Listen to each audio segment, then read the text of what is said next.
Cubans have a saying, without women, there is no revolution.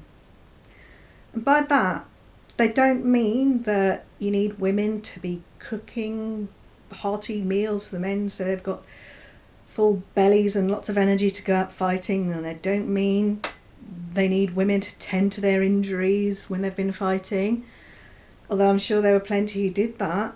That's not what they mean. What they mean is you need women to fight in a revolution in order to have a revolution and in order to win a revolution. I want to be clear about something here. This isn't about starting a revolution.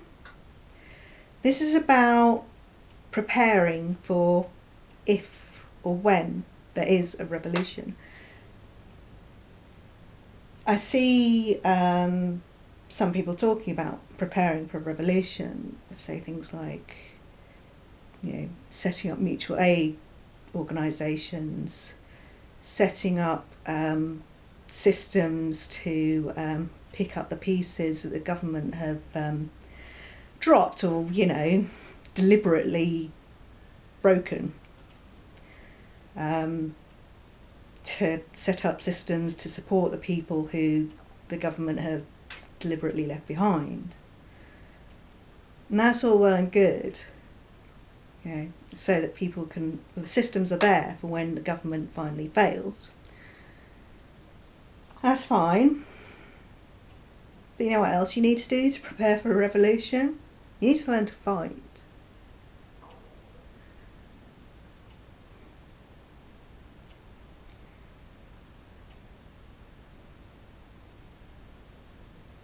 We need more than cishet white men on the left learning to fight. And where do you think you're going to learn to fight? You're not going to join the police, are you? Or the army? You need to go to martial arts lessons. Currently, martial arts are overwhelmingly dominated by cishet white men. Misogyny is a huge problem. It's really hard for women to just learn in lessons. There's a lot of gatekeeping from teachers and from fellow students. Women just can't progress that easily. Misogyny in martial arts makes it impossible for women who are on the left to learn. It's also a wider problem that, it's hard for LGBTQ plus people, people of colour, disabled and so on. I can't necessarily talk about those things. Misogyny is in my particular area. But we cannot have a revolution where the cishet white men on the left are able to fight. It's not going to work.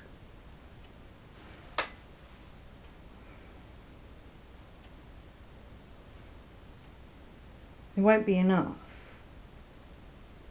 There needs to be an across the spectrum of people on the left, people able to fight. And people you'll need to be able to fight, you'll need to be able to fight police, you need to be able to fight armed forces, you need to be able to fight fascist groups.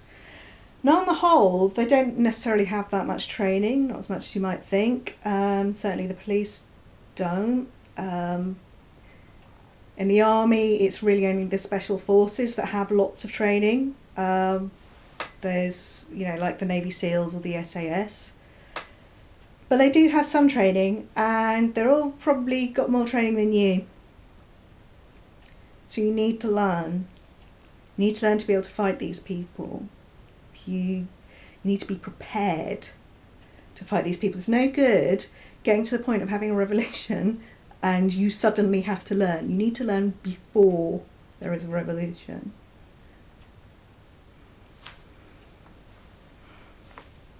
Now, I have brought up the issue of misogyny with some bigger left tubers, and they've kind of ignored it. And I get that it's probably hard for them to talk about. They probably won't feel confident to talk about it. Don't think they ever been to a martial arts lesson probably. And there are quite a lot of common misconceptions about martial arts, and they're just as common as on the left as in wider culture. So I guess they've kind of realised that, but on the other hand, they're not giving me a platform to talk about this and to deal with those misconceptions. They're not giving other people who are into martial arts on the left to talk about these things.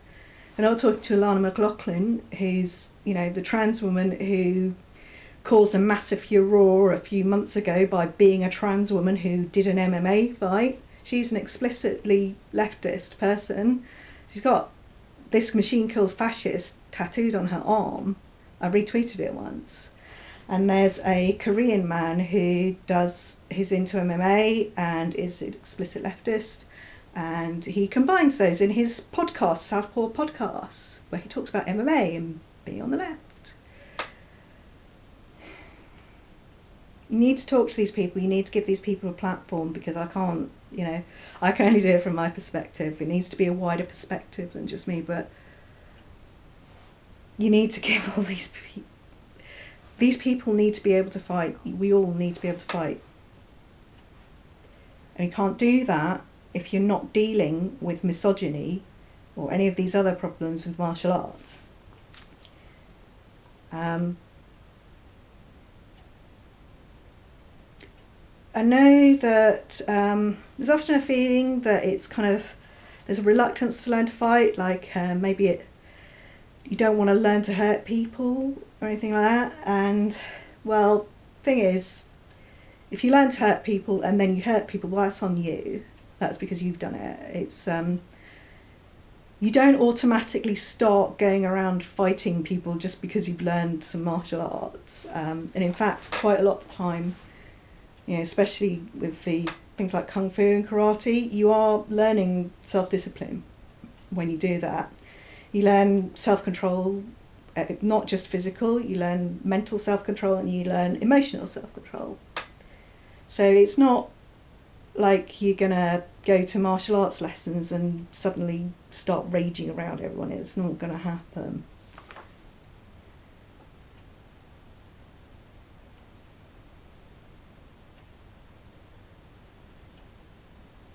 I think it's very important to remember here that the Cuban Revolution stands out as particularly successful.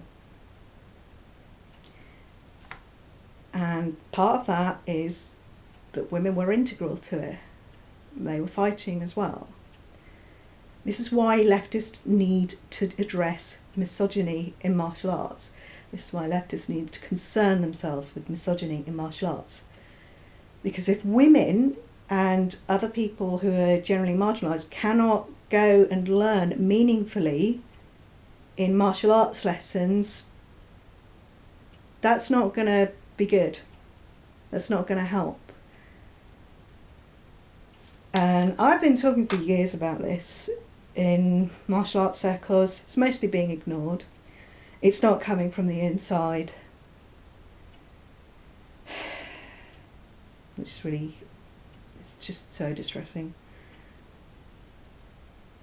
But you have to bear in mind, you might not be thinking martial arts lessons affect you, but if you ever want to learn to fight, if you want to be prepared for a revolution, actually it does. Actually, you do need to think about this, because how are you going to learn to fight in a revolution if you can't even go to a martial arts lesson and learn meaningfully there?